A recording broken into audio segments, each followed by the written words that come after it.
listening to Next Level Thinking on St. Martin Gov Radio 107.9. Welcome back, listeners, to Next Level Thinking.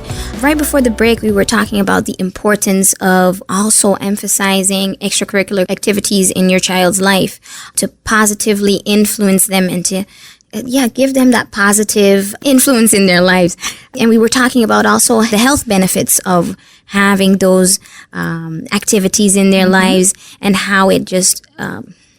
really important. Really important, exactly. So... next to just sports being very healthy, I guess also healthy eating is part of that as well. A good meal is also of good influence of a child's development. Indeed, and having a good breakfast, for example, just to start with, I often have students in that don't want breakfast because they don't think it's necessary, but really it's so important to start the day in a good way with eating well. And also, of course, what you eat is really important. I mean, if you start with something unhealthy, just a juice or something like that is not really, of course, adding a lot. Overall, just having good, healthy food is really important. Yeah, and exactly. I think just a juice is something sugary. I mean, we might think, okay, sugar, energy in the morning, but we need to think of the nutrition's in the food. What are we actually putting into our body so that we're ready to challenge the day, to take on the day? Do I have enough energy? Is my body awake? Is my mind awake? Am I able to run a couple of hours on this meal? Starting off the day on an empty stomach, I would be grumpy. Yeah, and especially children and teenagers who are really active during the day, they need a lot of good, healthy food to be able to do all those things. I mean, if a child is not being fed, then learning and paying attention in school is going to be really difficult for children. And if they're not getting that meal in the morning at home, they might just buy it in the store on the way to school, which we know that the choices as they're walking to school may not be the best, and it might be highly processed, lots of sugar, and then that's going to affect how you are able to think, how you're able to process, how your child can deal with things, as well as affect their development. Yeah. So I know you have been talking a lot about showing your children what to do, by doing things yourself. But with healthy eating, that is really also important to start from a young age, that they see growing up what healthy eating means. Which foods are good for you to eat and how your daily routine works with having a good breakfast in the morning and good meals during the day and not eating all day long, for example, or snacking a lot during the night before you go to bed. So I think, for that, it's also really important to start off and by showing yourself how they should do it.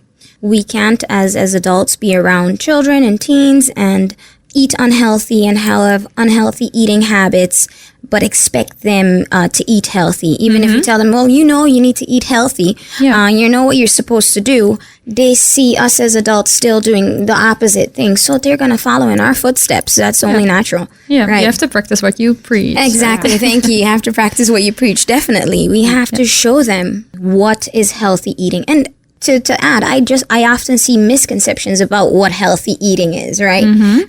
They think sometimes that cereal, for example, is healthy. It has milk protein and it has the cereals. Yeah, the color loops. Exactly. But we have a lot of cereals that aren't that healthy. Very processed, not coming, maybe even other things that are in those products that, in our household, if there's a paragraph to what you have to eat, we don't eat it because I shouldn't have to read a story about what I'm about to eat.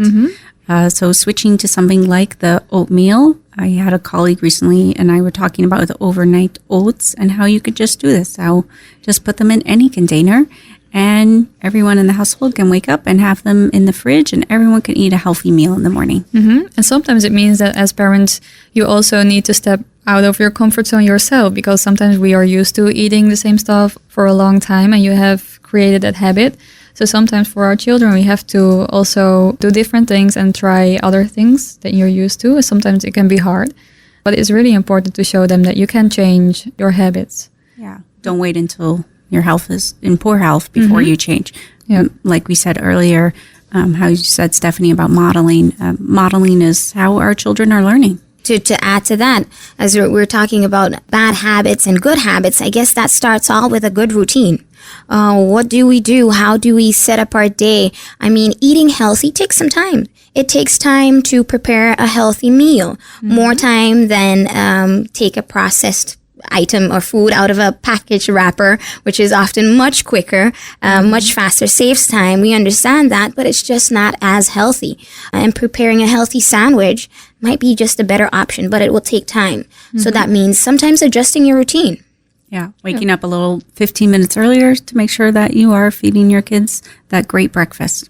I think we were touching on already, like the importance of routines again. And in the former show, we already touched on that a little bit. But it's just so important just to have a good routine that is also of such a positive influence to your child. Yeah, it could affect their whole development. I just can't emphasize the routines enough.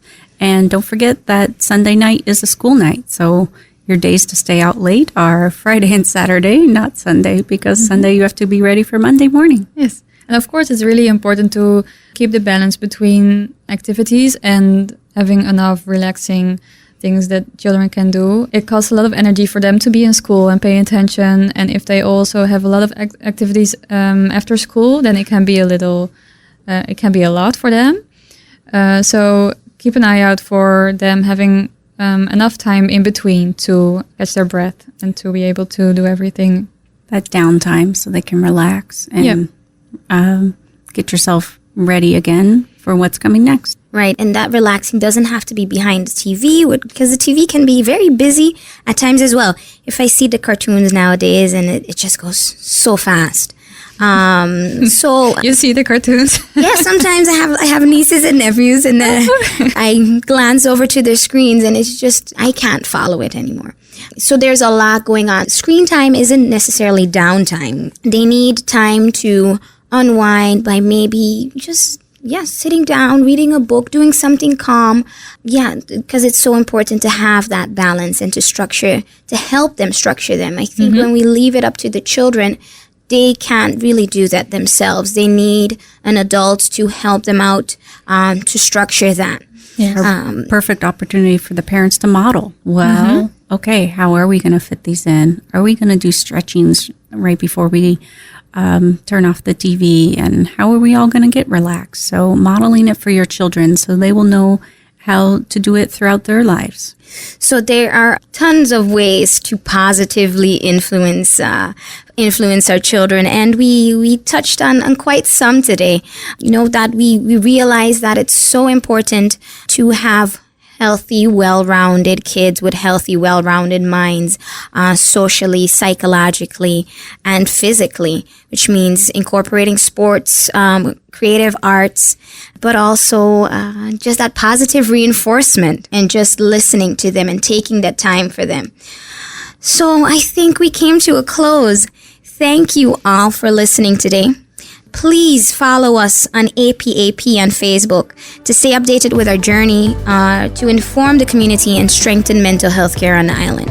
And don't forget to tune in again next time to Next Level Thinking on St. Martin Gov Radio 107.9 to learn more about the curious and fascinating ways of human behavior. Next Level